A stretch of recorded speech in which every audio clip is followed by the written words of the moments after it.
I want to thank Machiel Keestra to join us today.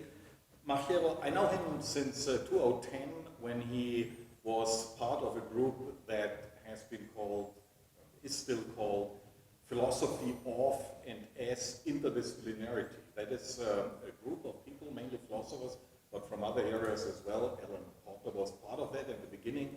That started in 2009 here at Georgia Tech with founding and creating a community of scholars who are especially interested in interdisciplinary research. And we organized a few workshops and conferences, some of them in Europe, and at many of these opportunities over there in Europe, Machiel was a guest and joined us. Machiel Keestra is a professor at the Institute for Interdisciplinary Studies at the University of Amsterdam. He's currently a visiting scholar at the Center for Philosophy of Science at the University of Pittsburgh, and that made it possible to bring him in here instead of from Amsterdam. He did his PhD on the area that is covered by the talk today as well, at the intersection between philosophy and cognitive neuroscience. The title of the PhD was Sculpting the Space of Actions, Explaining Human Action by Integrating Intentions and Mechanisms. This PhD, which subsequently has been published as a book, covers the overlap between philosophy of science, cognitive neuroscience, hermeneutics, ethics, and presents a novel framework for the interdisciplinary explanation and understanding of human action. He is editor and co-author of several books on interdisciplinarity. He was the past president of the International Association for Interdisciplinary Studies from 2014 to 2016, and is a board member of the ISA since 2010. He published a large number of articles in areas ranging from tragedy, for example, on Wagner and Nietzsche, the history of philosophy, philosophy of action, and the philosophy of cognitive neuroscience. So it would be nice if you all could join me in welcoming Machiel to this talk, to this opportunity, and we are very much looking forward to hear. Well, thank you so much, Michael, and also Carol Colatrella for inviting me. And I'd like also here to acknowledge the Center for Philosophy of Science at the University of Pittsburgh, who invited me as a visiting fellow for the fall, making it indeed possible to join you here tonight for a talk on, I guess, a quite odd topic here on the campus of Georgia Tech. What I hope to do today is to show you what are the challenges, but also options perhaps for interdisciplinary collaboration, interdisciplinary integration between different fields. So I'm approaching the topic of neurotheology, the integration of cognitive neuroscience and religion, just as an example, which I think helps to articulate what are the steps that typically are taken in case different disciplines are aiming to collaborate, and what are the challenges, what are also the concerns related to such interdisciplinary integration. Because even though I work in the Institute for Interdisciplinary Studies, have been really invested in it, I think we should not blind ourselves against the risks involved in that.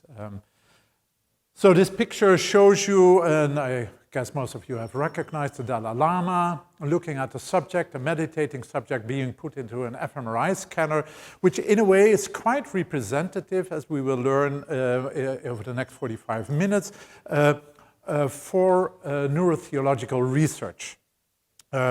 Subjects being put in a scanner, doing meditation or praying practices, in many cases, Eastern, so Buddhist monks, for instance, or people that have a long expertise in meditation along those lines, and then with a keen interest on what actually can theology or often operationalized in terms of religious practice. What does it bring? What does it bring? What does it show at the level of the brain? And also what does it show at other indicators like health, well-being, cognitive processes like attention, etc. Just a small background, indeed, my thesis was also on this kind of interdisciplinary intersection between philosophy, cognitive neuroscience, and hermeneutics. Interdisciplinarity is already mentioned. I'm also part of a neurocultures and neuroaesthetics research group at the University of Amsterdam, where we are particularly interested in the interaction between the brain and the world, for which we've coined the term worlding the brain, which has been the topic of several conferences, the first few in Amsterdam, and unfortunately now the third one is in Aarhus, which I will miss because I'm here. My talk consists largely of three sections. First, a little bit of a background, both on interdisciplinary integration and on neurotheology. Then I'm walking you through a set of neurotheological steps towards neurotheology, which I have coined neurofication assumptions. What does it take to neurofy, to enable a particular topic to be approached by the methods and theories of neuroscience? And the third section is raising some concerns and challenges. Apparently the world itself has been challenging for me. Right, as you probably know, we've had in the 1990s the decade of the brain, which really gave a spur to cognitive neuroscience. Cognitive neuroscience itself being coined in the backseat of a cab in 1970, like neuroscience now expanding into the world of cognition, of emotions, etc. And gradually this field has established itself as a new interdiscipline and expanded, included ever new topics. After the decade of the brain, people hoped that there would be a continuation, but then really venturing out in other areas of like research, academic research, or other areas of problems. So there was an initiative for a decade of the mind, in which potentially also humanities and social sciences could play an important role. However, that suggestion was not followed up. Instead, money has been going in recent years to multi-billion projects, a European and an American one, which are in a way even more focused on the brain, on the neuroscience and the computational implementation of what we've gathered in terms of knowledge about the brain.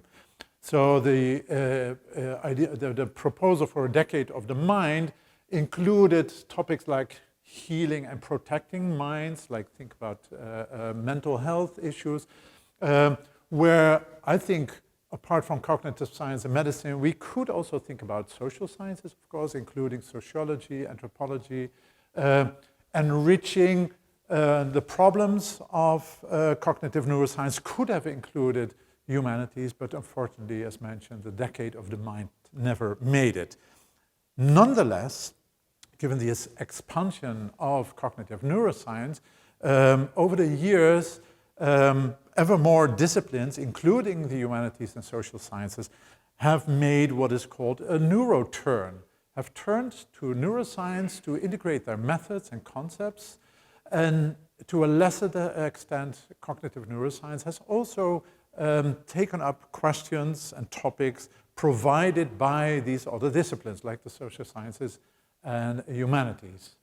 So the authors of this volume on the neuroscientific turn, or the neuro-turn, even talk about the ubiquitous adoption by multiple disciplines. And indeed, if we are looking at a list, though not flawless list, but if we are looking at a list of neurodisciplines arranged in the order of appearance, so we see Thomas Willis coined the word neurology in 1681, and then you can see here, like in the second half of 19th century, Some neighboring disciplines, like from wet neuroscience or neurobiology to pathology, is perhaps not that much of a stretch. Physiology and psychology also is not that much of a stretch. So we would call this whole range examples of narrow interdisciplinarity, so disciplines that are relatively close to neurology. And the first really somewhat surprising example is neurotheology, where a humanities discipline, theology, has been integrated or is seeking integration with neuroscience already in 1962. And then it takes until, well, neuroethology is about animal behavior. Well, looking at animal behavior like rats and monkeys has been prevalent in cognitive science and neurobiology for a while. So it may be that only at the birth of neuropolitics, another example of wide interdisciplinarity can be seen. I'll get back to neurotheology and its birth in 1962, but I want to mention that, of course, the interest in the brain and its relation to religion has been with us, if we're just focusing now on the Western tradition, for many, many centuries. Indeed, an Hippocratic text on the divine disease, De Morbis Sancto, from the 4th century BC, tries to reject the hypothesis that the seizures, the involuntary speech, falling behavior associated in our terms with epilepsy was back then considered to be a divine madness caused by a divine intervention, some demon haunting a person. In contrast to that divine or hypothesis about the divine nature of the sacred disease, this Hippocratic doctor tells you this is not at all a matter of a divine intervention.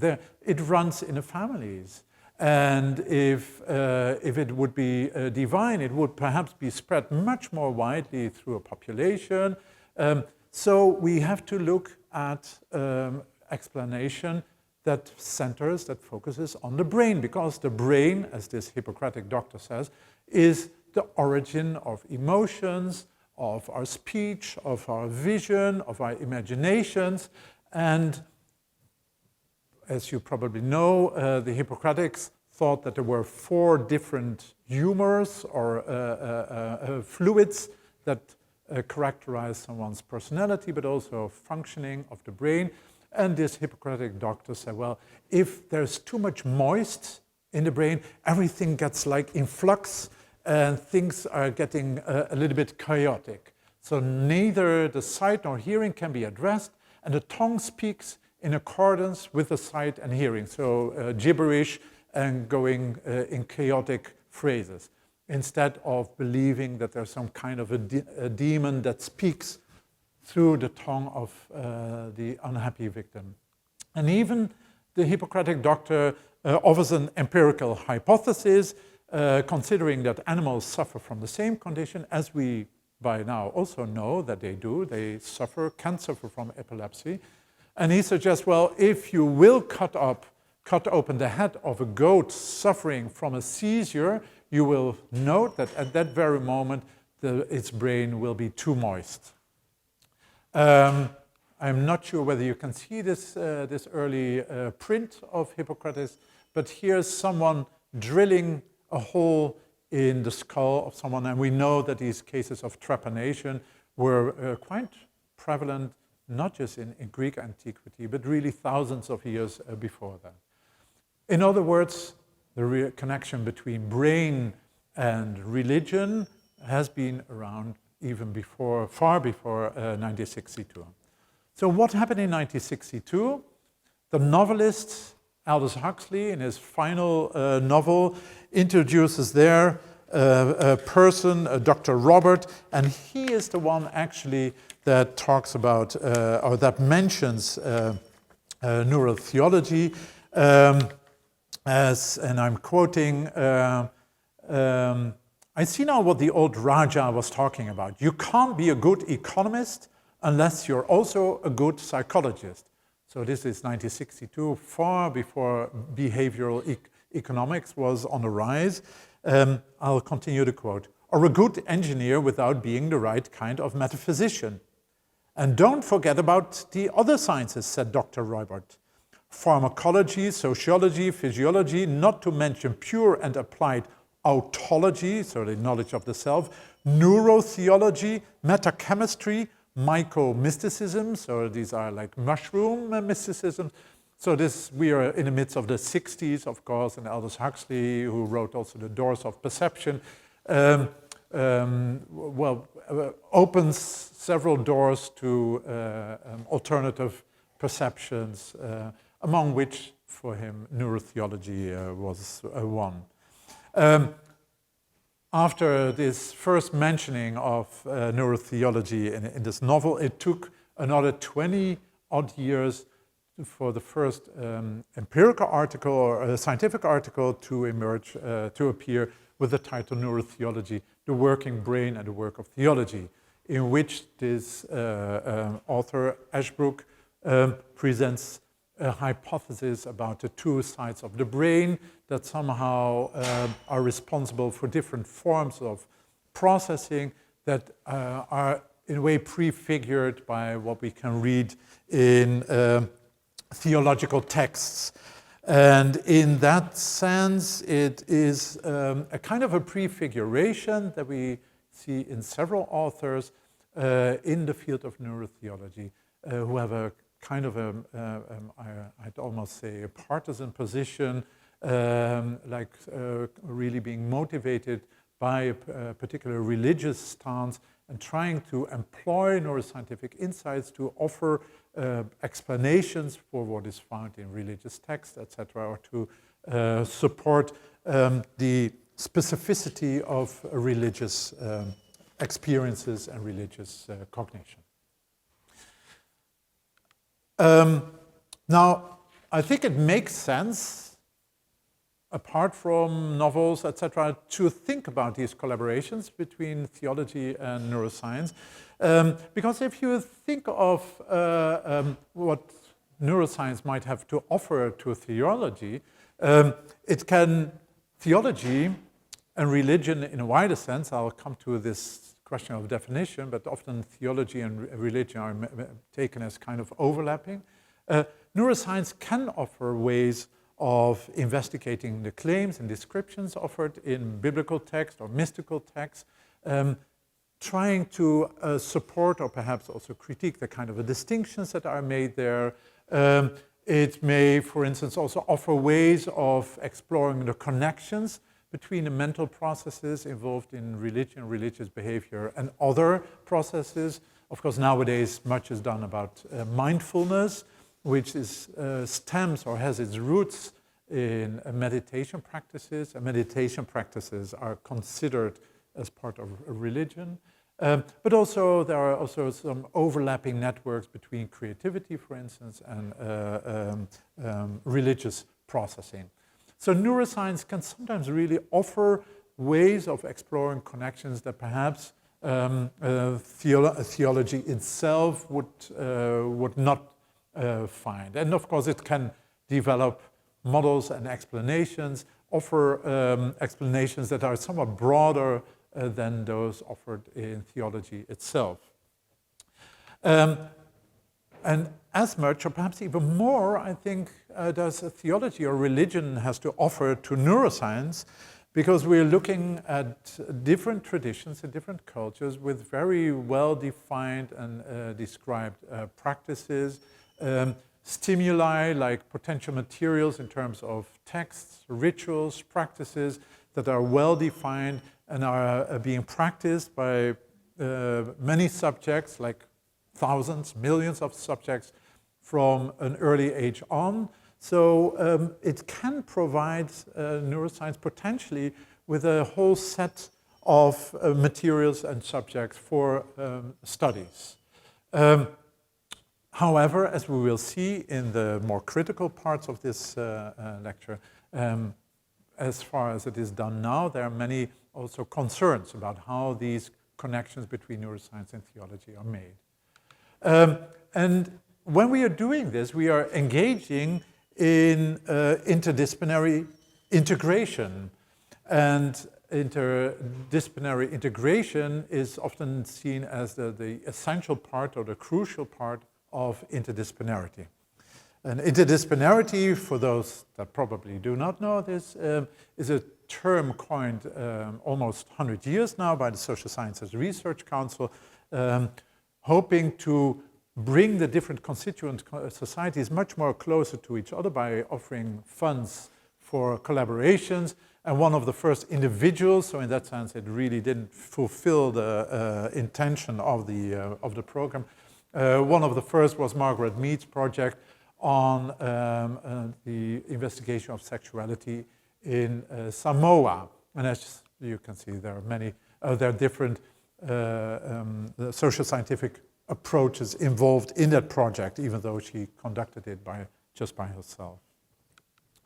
Now, as mentioned, and as you can find in this quite influential, but also kind of a common sense definition of interdisciplinary research, integration is key to interdisciplinarity and taken as a distinguishing feature from, for instance, multidisciplinarity, where you can offer additional insights in a particular problem, like in economic insight and a planological insight into urban planning, like a new campus, but without the need of bringing the different insights together, which would require, for instance, the development of an optimization solution, like trade-off between economics, welfare, and sustainability, etc. So integration really poses extra challenges compared to multidisciplinary research. However, when we now would look at why or how do we bring about such an integration, then we can find many different views on that in the literature. Many often come to by a form of induction, so looking at what actually happens and then trying to formulate a general picture of how integration appears. And one of the early books, it's Julie Thompson-Klein's book on interdisciplinarity, which is a kind of a tour d'horizon and an analysis of what interdisciplinarity amounts to. And she offers 4 modes of interaction, mentioning that this is not an exhaustive list. Modes of interaction that are can be differentiated in terms of the depth or intensity of the integration. And indeed, if we look at the most shallow form, it's just like a borrowing of a particular method, a particular statistical method or a game theory approach, and then apply it in a completely new field, like the application of game theory in cancer research, as Robert Axelrod has done at a certain moment. That in itself does not really require the integration of disciplines, of fields of research, but merely like adoption of a particular section. And then these intermediate ones require more intense collaboration, with the fourth form of interaction being really the emergence of a new interdiscipline, like neurotheology or nanotechnology, for instance, where really new, in a way also new textbooks, new journals, new set of laws are being established, underpinning that particular field. Another account of interdisciplinary integration approaches this more rather as a kind of a process, either a cognitive or an algorithmic process, where there are particular inputs, like different concepts or methods from a field that can be more or closer or less close to each other, so there can be more or less commensurability between the ingredients, and then in some way they are brought together in an integrative relation, which then yields a particular output. So this is another way of describing what happens when different fields are integrated with each other. And we have developed our own textbook in interdisciplinary research, where one of my aims was, when I started doing this, is really showing to students that often interdisciplinary integration is a quite messy or patchy process, where, as we will see in the case of neurotheology, you start with making a particular assumption, allowing two fields to be at least partially brought together, then a particular method is being developed, then maybe a particular group of subjects turns out to be ideal for the kind of experiments, and then a field comes,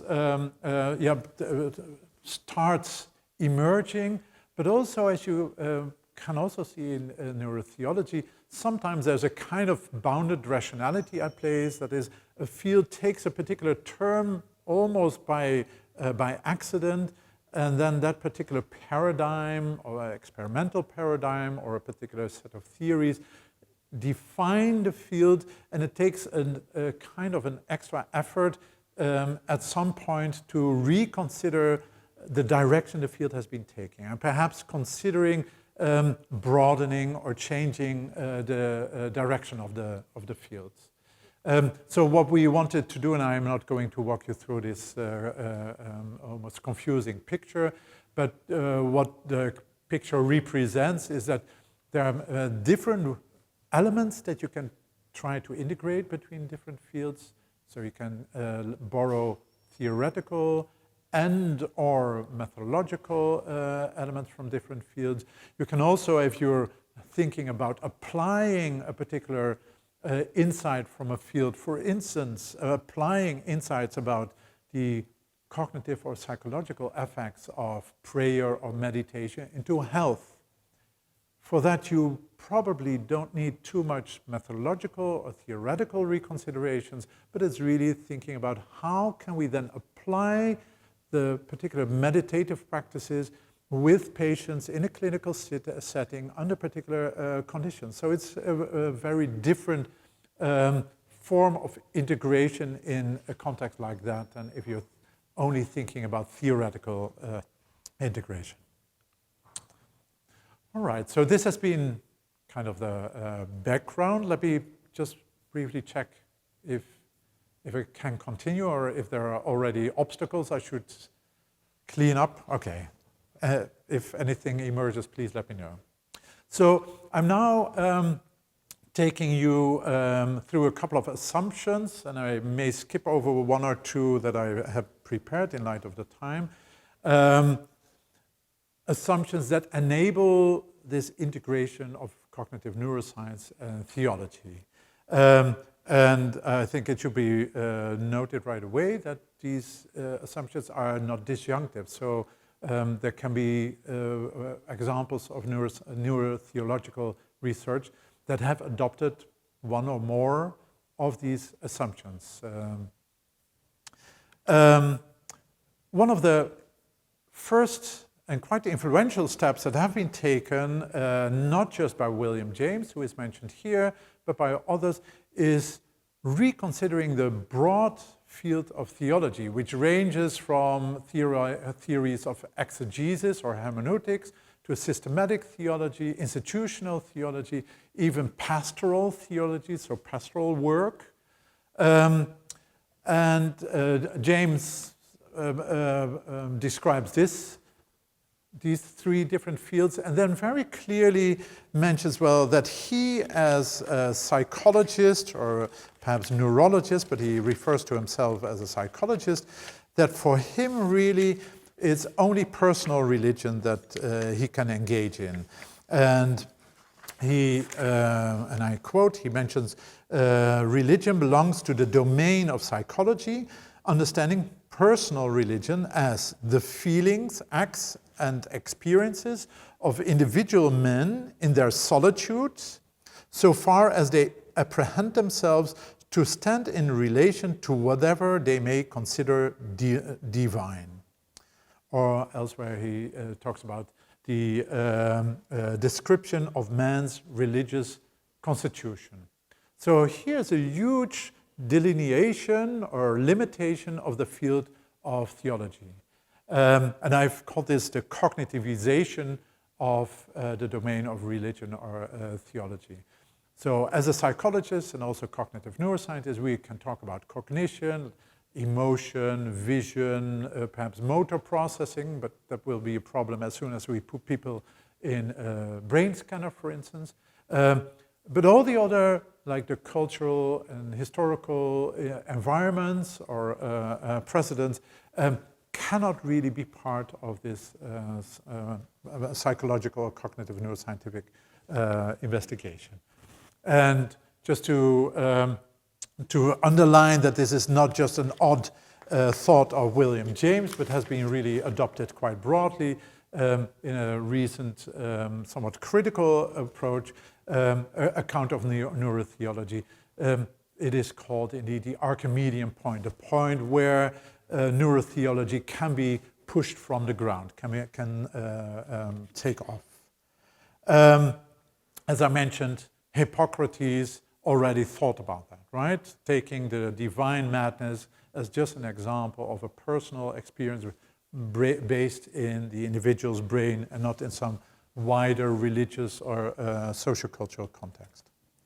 Now, in the 19th century, cognitive neuroscience or neuroscience, neurobiology at the time, really focused mainly on disorders, trying to identify particular locations in the brain that are responsible for specific disorders. You probably know or perhaps have heard about Broca, Paul Broca, the French neurologist who had a patient who was only able to use speech, a very limited amount of sounds and words, and he discovered post-mortem, so after the person died, that he had a kind of a hemorrhoid or a tumor at a particular location, what we now call Broca's area, which could be correlated with this particular disorder. So the idea was we use disorders and then see how they are related perhaps to kind of a dysfunction or a tumor or whatever in the brain. Interesting, so one of the first EEG investigations, so electric recordings, scalp recordings of small currents that happen in the brain, were also with epilepsy patients. And as mentioned, epilepsy is often associated with religious revelations or madness in other persons' terms. And here the investigation was also about religious conversion. So often persons would, after a seizure, after a strong seizure, convert to religion. But as the authors note, and I think this is relevant, these epileptic patients that would convert after a strong or first strong episode of epilepsy, they were already religious. So they weren't like secular or atheists that then converted to religion. No, they had already a religious background, but then would feel a kind of a need to restate and reconfirm their religion. And as the authors also note, often they had suffered from periods of stress and unfortunate accidents in their lives around that time. So even though there's a focus on the brain, in their accounts they already testified to the fact that it was probably not just a matter of brain events, but also responses to external events. However, a third step that has been very influential is not just look at disorders, at patients, but also try to identify a group that has a specific religious expertise or has engaged for a long period of time very consistently with a particular form of practice, and then see to how this has played out in their brain processes and also in the cognitive processes. Because in cognitive neuroscience, what we do is we investigate brain processes, but try to correlate these with particular cognitive functions like improved attention, improved concentration, improved problem solving, or improved creativity. So it is, to some extent, do we need to rely on subjective report, like, okay, I've been meditating very intensely, and at this particular moment in time, my meditation or my particular prayer was really at its most intense. So we need those subjective reports to be able to correlate the measures, brain measures, often also physiological measures like heartbeat, skin conductors, to see whether we can correlate between the particular religious experiences or practices and what other functions the subjects are experiencing. And one of the first was a French article on where they found yogis in India, and they would engage in a particular form of yoga meditation, which is characterized by 8 different phases. And this is the most intense phase of the meditation. So these are brain electrodes. Here are muscle activities, so there's a complete rest. And here is heartbeat, where also here there's a kind of a intense and a kind of a disruption of the normal heartbeat. Interestingly, also these authors refer to some contextual elements. They mention that it would not be impossible to find these kind of yogis outside of India, not in France, and they refer explicitly like that these yogis are not like the fakirs traveling around in the West or on campuses, on academic campuses, but they're secluded, so they won't travel. And it was really just because one of the authors his father was part of a particular yoga sect, which allowed them to engage in these studies. Let me check. Right. So what else can be done? And since the lecture is taped, I take it that the slides will also be online, so I won't walk you through all the information on the slides. But often, instead of just focusing on a group of religious experts, different groups are considered, like Franciscan nuns in this study, Franciscan nuns doing recitations and Tibetan Buddhists doing visual meditation. And then seeing how do these differences play out at the level of the brain and also in the subjective reports and perhaps the cognitive functions associated with it. But as you can imagine, this is almost like comparing brain-wise apples and pears with each other, like verbal processing, verbal prayer, which activates brain networks designated for speech, etc., memorization, or visual imagination, which would activate very different networks. So it's kind of interesting, but also quite complicated to derive insights in very specific theological or religious features from such studies. Nonetheless, I think the idea behind it is interesting, and the assumption that we can find or can isolate particular religious features is seductive, but as I mentioned, maybe overstretching somewhat. Then what they do, and I won't go here, is try to localize it somewhere in the brain or even on a gene. Well, these very simple localizations are really taking an oversimplified picture of the brain as well. And the final assumption that I will mention before using the last 5 minutes of my talk for some critical remarks is using provocation or intervention techniques, seeking whether via electrostimulation or the intake of hallucinogens, whether they can induce particular features of religious experience, like feeling one with the universe or feeling particularly open-mindedness, etc., up to the God helmet developed by Persinger and colleagues. And of course, what is really also somewhat complicated here is that there's a whole setting here, a laboratory setting, a doctor, helmet. It's not really, as we would call it, an ecological valid comparison with meditation or prayer. Instead, there are perhaps elements of suggestion suggested by this setting that play a role as well. So it may be that the provocation of religious experience is not just by some electrodes here in the helmet, but really relying on the setting as well. So results like this should be taken with some caution. As I mentioned, my final section, and that will be about 5 minutes, will be raising some concerns about these assumptions, these neurofication assumptions.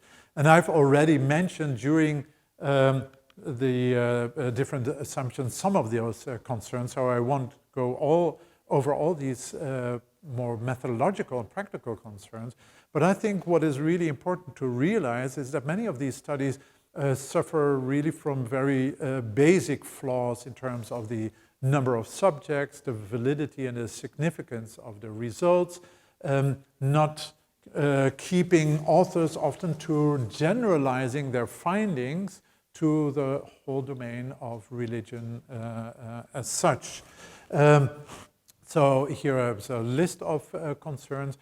But fortunately, as the field is somewhat growing, perhaps not exponentially, but it's really growing, there are also ways to mitigate these concerns, to respond to those challenges. So for instance, these authors have tried to come up with a set of features, distinctive features of meditation, and they've discussed different definitions of meditation that are prevalent in the literature.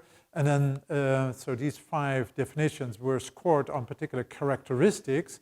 And then in their own discussion, they noticed that they would add to the feature of being embedded in a religious, spiritual, or philosophical context, a feature that was not included in either of the 5 prevalent definitions. So this is a way of at least trying to create somewhat more coherence between studies by at least reaching agreement about what are we looking at when we are looking at meditation practices.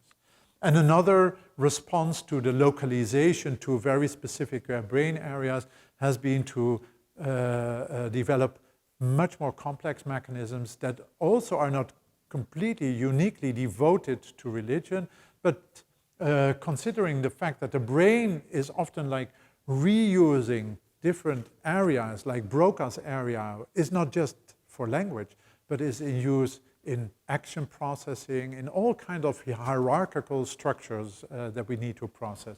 So the brain recruits again and again for different purposes the same areas. And these authors, a colleague from Amsterdam, Van Elk and van Groningen, said, well, for different parts of religious experience, we can refer to existing neural networks that have been developed in other areas, for instance, in cognitive process of theory of mind. And apparently, when some religious prayers, for instance, personal prayer, are being performed by subjects, they engage this network that we also use when we are engaging with each other. Now, what I want to underline is that there may be something more serious at stake with the neurofication assumptions that I listed before.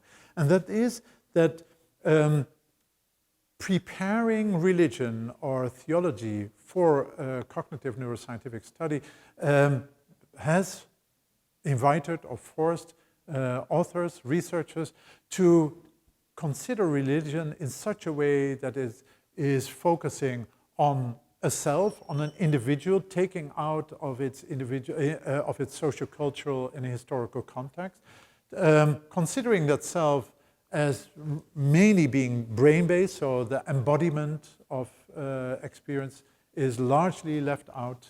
That self is also, in the words of Malabou, a neoliberal self, a self that can learn itself via meditation or prayer, particular functions, and then trains its brain in a certain way.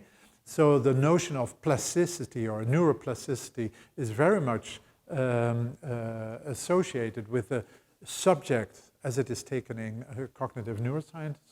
And then there is, of course, the essentialist and reductionist conception of religion. Religion being represented by meditation and prayer, whereas in most cases, meditating or praying with subjects are performing their practice in a whole web of engagements with others, often practical engagements.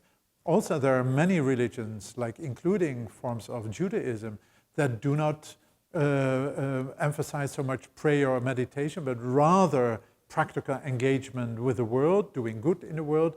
So the neurotheological studies present us with a very small and specific portion of what religion can be.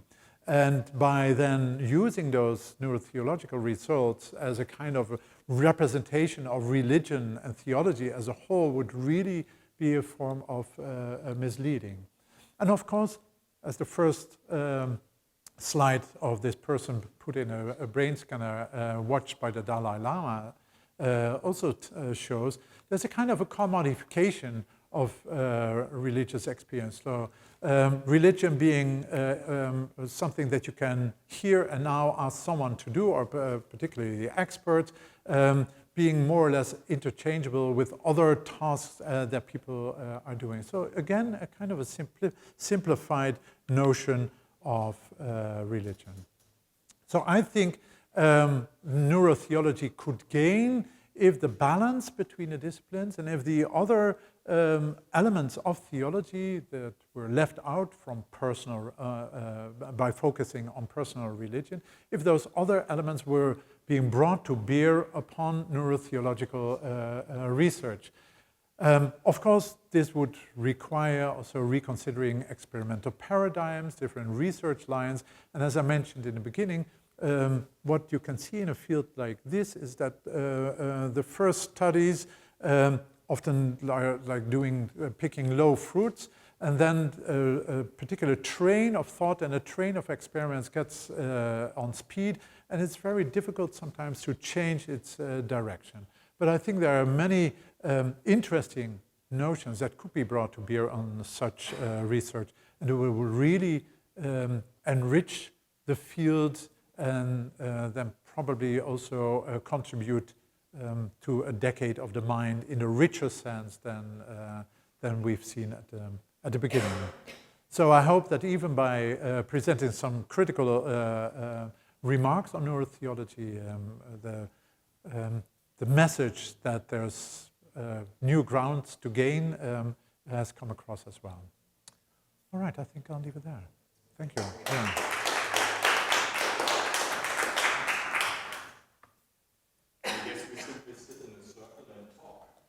Right.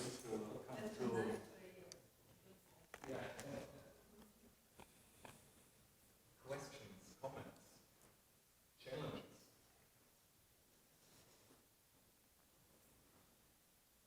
I have a question for you. Right, Michael. I was thinking about the following, going back to your title, the neurofication of theology. I'm wondering whether really anything is happening with theology. And I'm also wondering whether there's any, let's say, interdisciplinary connection at all. Not to talk about integration, but whether there is any interdisciplinarity, because it would be, based on what you presented, I'm wondering whether the problem, or whether, all the work that you're describing, whether that could also be framed as simply an extension of neurophysiology. You know, I mean, it's kind of, if you do neurophysiology or cognitive neuroscience, it is certainly one of the most important questions to relate certain cognitive or let's say observable cognitive processes with a specific kind of experience. So if you're a neuroscientist, you're obviously really interested in experiences that can be separated from other experiences. And that means theology or religious experience seems to be a paradigm example in which all kinds of neurosciences should be interested. But going back to what I said in the beginning, so the question is there really anything going on with regard to interdisciplinarity, or is it just an expansion of one field into a certain really interesting area of experience? Right, I think that's a good point. I think generally the contribution of neuroscience to, let's say, target fields like theology, but also fields like education or politics have been considered quite critically, like what are we learning from cognitive neuroscience that is relevant for the field. Also because we need the subjective and phenomenological reports anyway. So many of the benefits, for instance, the health benefits, have been reported. We didn't need cognitive neuroscience to tell us that. On the other hand, I do think that cognitive neuroscience can help to raise new questions. For instance, as I mentioned, particular associations between different tasks, the different forms of prayer or other cognitive tasks. It can help at times to, for instance, if we would apply this to health issues, it would be interesting, and we could use cognitive neuroscience to help us to find under what conditions these particular forms are adopted in an optimal way. So in that sense, it could help. But as it now stands, the integration is relatively shallow. I completely agree with that. And I think in that sense, like cognitive neuroscience, as I mentioned, is from about 1970. This field is even younger. So it's really something that has been developed only in its infancy right now. But I could see that, so often for theologians and with many of the other neurodisciplines as well, it seems also to be a kind of a new legitimacy for their own field. And of course, there's a lot of money flowing into cognitive neuroscience, so there may be very pragmatic elements involved as well. But I think there's more substance to be found. I was just wondering if you have anything to say about how the technology itself, innovations in technology, can be fueling this attempt to integrate neuroscience with the theology, the MRIs. Right, yeah. Well, I think the fMRI is a very good example. It's a very attractive, sexy technology, as studies have shown. Even experts, as soon as they see in an article neuroimages, like brain images, they tend to take the article much more serious and consider it much more valid than if they would just see like tables of locations and activation signals, which represent the same. As I mentioned in one of the earlier slides, this commodification of religious experience is particularly, I think, stimulated by the requirements of imaging research, where you cannot have people sing in a brain scanner. So there's a whole form of meditation or prayer or chanting, etc., that is excluded. So these technologies enable, but they also really constrain. And given the seductivity of it, the constraints are sometimes, I believe, somewhat underestimated or underappreciated.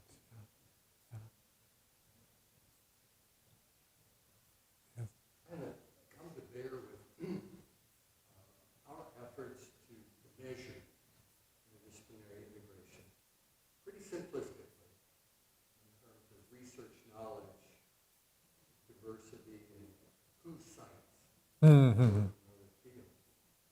We've gotten somewhat in the neighborhood by looking at the interplay between cognitive science and education. Mm-hmm. In a general sense, over the last couple decades, education researchers tuned into cog-sci Mm-hmm. a little bit more. Mm-hmm. The reverse, not so much true.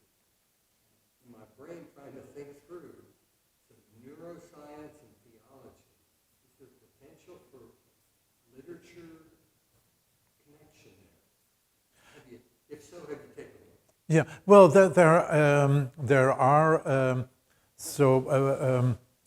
even though there are some very influential figures here that have produced a particular paradigm with which I've got some concerns, there are also some groups. I'm thinking, for instance, of the group in Aarhus in Denmark, where anthropologists, psychologists, neuroscientists are really working intensely together, trying to develop paradigms where they take into account anthropological studies of the differences in particular practices, and trying to develop ecologically valid paradigms where they can tap into those differences.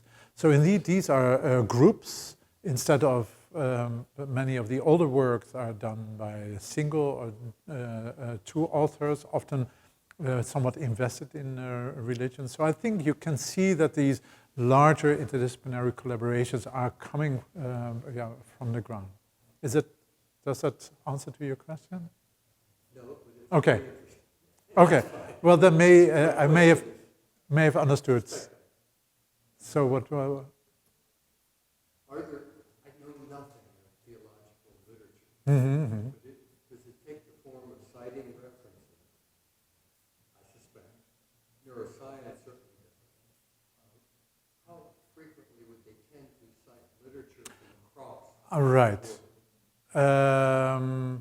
So I think what you see in the older literature is often starting from theological literature and then adopting particular neuroscientific references, like articles that are adopted to a particular purpose, but not always in a very critical sense. So for instance, these localization efforts have been going on even long after in neuroscience this idea of very simple and specified localization had already been somewhat abandoned. So really motivated by particular theological assumptions, you see somewhat a limited adoption of more recent neuroscientific literature.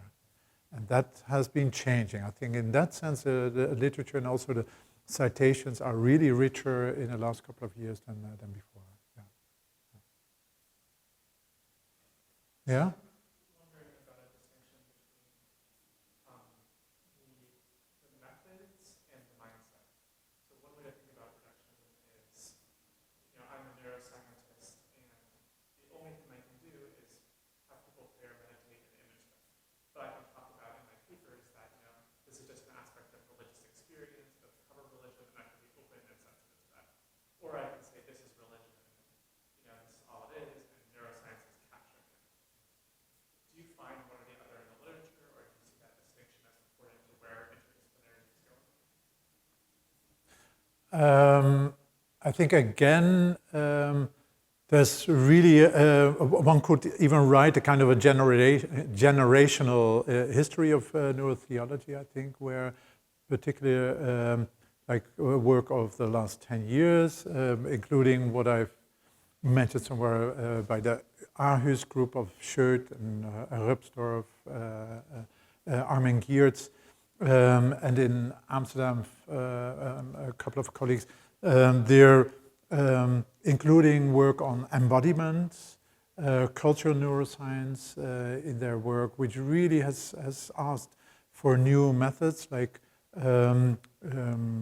being much more sensitive to cultural differences, trying to develop experimental paradigms where these may play out in different labs, different locations.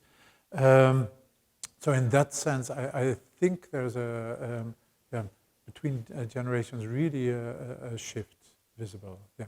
What we see in some sense in cognitive neuroscience more generally, that embodiment and active, so the idea that the brain, that even though we often focus in our studies on the brain doing particular cognitive tasks or visual perception tasks, that actually the brain is there to guide us in action. So making people do a passive work in a brain scanner is in a way cutting off the brain from the body for which it is usually engaged. So people are really more aware about that and trying to find ways to compensate for the limitations of experimental settings. I think so, yes, I think so. That indeed some of the challenges are being considered and taken up, yeah. Thank you.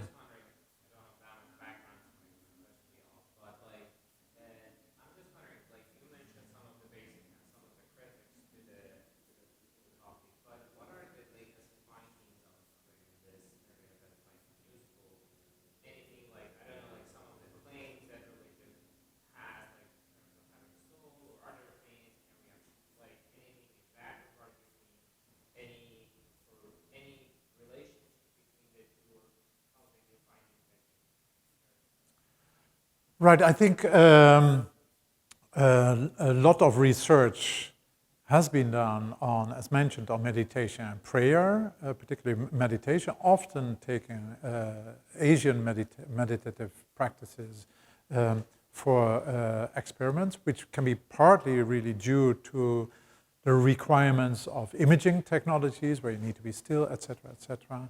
But also partly due to the fact that there is an interest from the domain of health in applying these practices in like the secular form of mindfulness training to cope with loss, with pain, hospitalization, cancer treatments, etc., burnouts, right?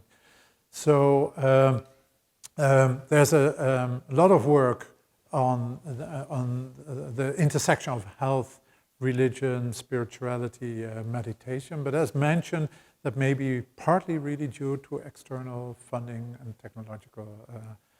And then there, what some groups are developing now is ideas on how can we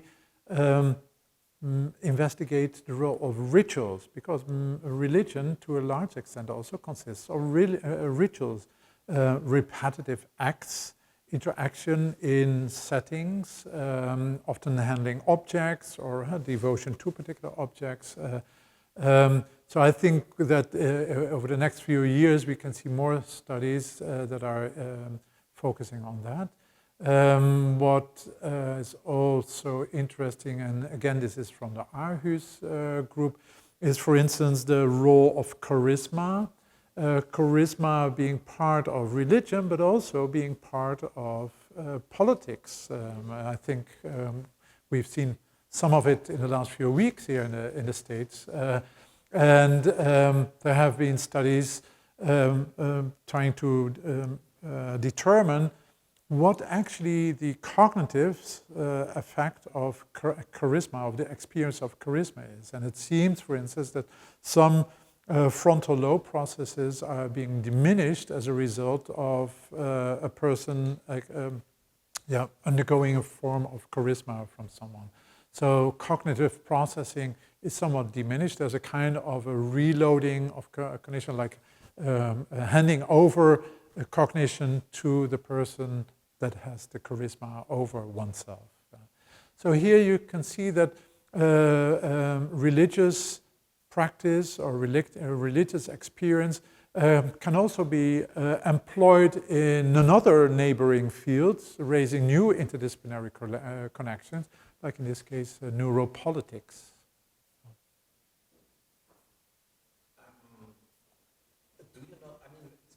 interesting. Is there any reception in the theological literature of this kind of research? Do you know any of that?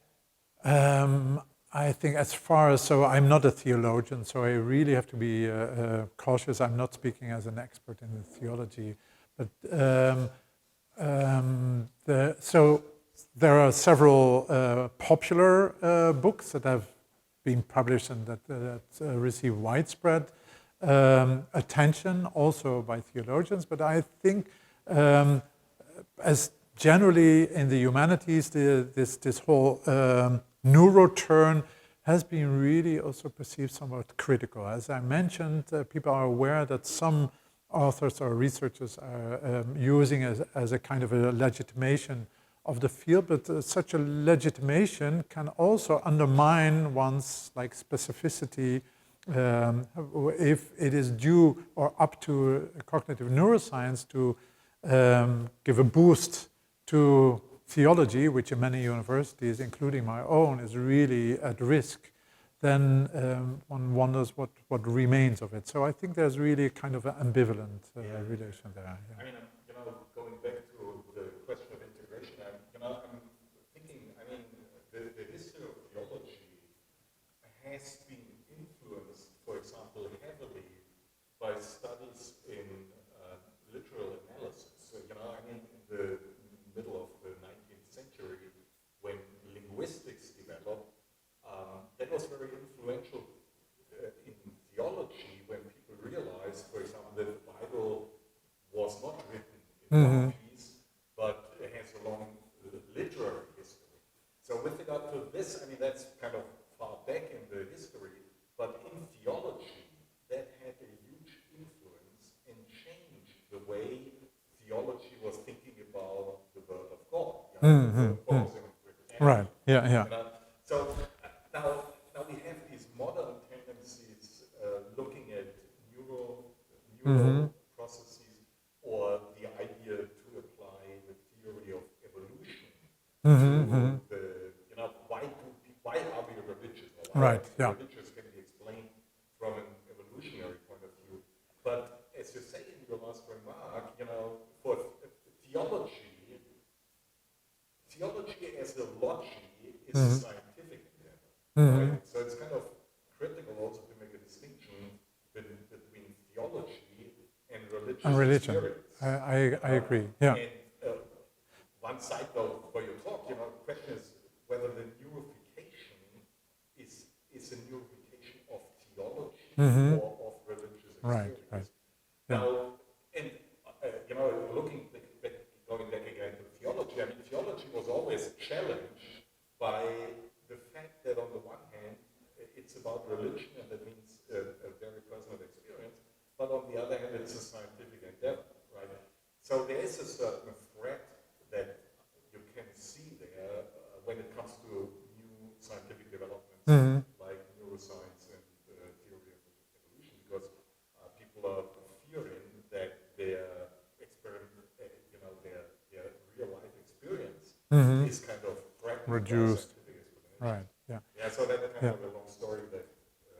Well, I have two responses. So one is one of the neurification assumptions that I've left out due to the time limit was about the evolutionary explanation. So often religion has been questioned, like if it exists for so many millennia, it must have, according to a theory of evolution, must have a function contributing to our reproductive success as individuals or as a group or as humanity as a whole. And of course, this really creates a lot of philosophical issues. So I think that approach in itself is really one of the concerns for many neurotheological accounts. But then when it comes to your other question, so what neurotheological debates, for instance, instead of just focusing on religion as a phenomenon, but really neurotheological debates have been absorbed or taken up by neurotheological research. One of the studies that I could refer to is a study by Azari and others in Germany, actually, motivated by discussion in theology One being that religious experience is really a cognitive endeavor, and another theory being no, prayer is much more emotional relation, an affective relation to God. And then the idea was, okay, we take religious and non-religious German subjects, and we offer them 3 or 4 different texts, a nursery rhyme, a religious text, and completely like a neutral text, and then see how the different brain processes are activated, whether cognitive, just like frontal lobe processing, or also affective, limbic areas are being activated, under what conditions. And if indeed religious German subjects would respond much more emotionally when it comes to recitation of a particular prayer, psalm, I believe, than not. And it was really motivated to undermine the idea that religion is a purely emotional or affective thing. But then again, I think we should be aware that we need subjective reports from the subjects undergoing this study. So when were you really engaged in the prayer, or was it kind of, I found it difficult to, in this scanning setting, to pray as intense as I do at home, because we need also to have a kind of a deep the measurement of the level of engagement. We need also, we are relying, or the scientists are relying on preceding research, which apparently, in their view, clearly distinguishes affective and cognitive processing. Whereas nowadays we are not just not only talking about an active and embodied cognition, but also emotional cognition. That part of what we do in cognizing is also attaching like motivational labels to the objects that we are seeing, or that our brain processes are often really driven by particular motivations. So even solving cognitive puzzles, for instance. So again, even though motivated by a theological dispute, it rests itself on neuroscientific theories or assumptions that may be somewhat disputable. Yeah. So thank you very much, and Machiel, thanks for presenting this, and thank you all for participating in this exciting discussion. Yeah. It was interesting. Thank you. Thank you for inviting me. Thanks. Thank you.